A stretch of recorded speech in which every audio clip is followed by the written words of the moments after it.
بسم الله الرحمن الرحيم. يسعدنا وشوفنا يكون معنا بطل العالم الكابتن حسام مسعود ابن قرية منشية عبد الله مركز الفيوم، والذي توج مؤخرا وفاز بالمركز الرابع على مستوى العالم في لعبة الكرة الطائرة جلوس في البوسنة والهرسك، وفاز بأحسن استقبال على مستوى العالم. كلمنا حضرتك عن البطولة وعن أهم المواجهات اللي واجهتها وعن تتويجك عالميا.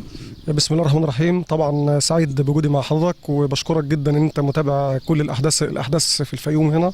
طبعا حسام مسعود لاعب منتخب مصر للكره الطايره جلوس، ابن محافظه الفيوم وابن قريه منشية عبد الله. سعيد ان انا مع حضرتك. طبعا مشاركتي في بطوله العالم الاخيره كانت شهر 12 اللي فات، كانت في دوله البوسنه والهرسك. الحمد لله شاركنا كانت المجموعه بتاعتنا معانا منتخب اوكرانيا، ومعانا منتخب رواندا، ومعانا منتخب اللهم صل على سيدنا محمد، كان منتخب اوروبي كمان. الحمد لله ربنا كرمنا وقدرنا ان احنا نحصل على الفول تيم في المجموعه. كسبنا الماتشات كلها، صعدنا لدور ال16، قابلنا منتخب بولندا، كسبنا الحمد لله 3-0. كانت المواجهه الاصعب في البطوله كانت مواجهه منتخب المانيا في دور الثمانيه. قدرنا الحمد لله، طبعا منتخب المانيا بطل اوروبا، كسبناهم 3-1. اصطدمنا بصاحب الارض وثاني العالم وافضل منتخب بعد المنتخب الايراني، المنتخب البوسنه صاحب الارض. خسرنا السيمي فاينال. انت بتحب تحصل على الكره الذهبيه؟ والله كويس. طبعا اكمل لك المشوار. السيمي فاينال وخسرنا في الثالث والرابع من منتخب البرازيل 3-1.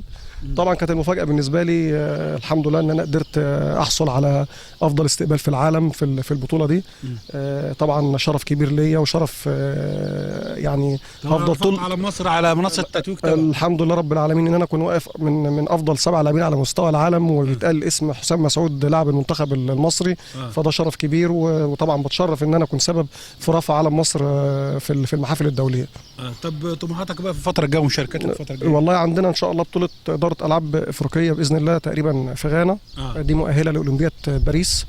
وعندنا بطوله العالم للقارات هنا في القاهره ان شاء الله في شهر 10 اللي جاي.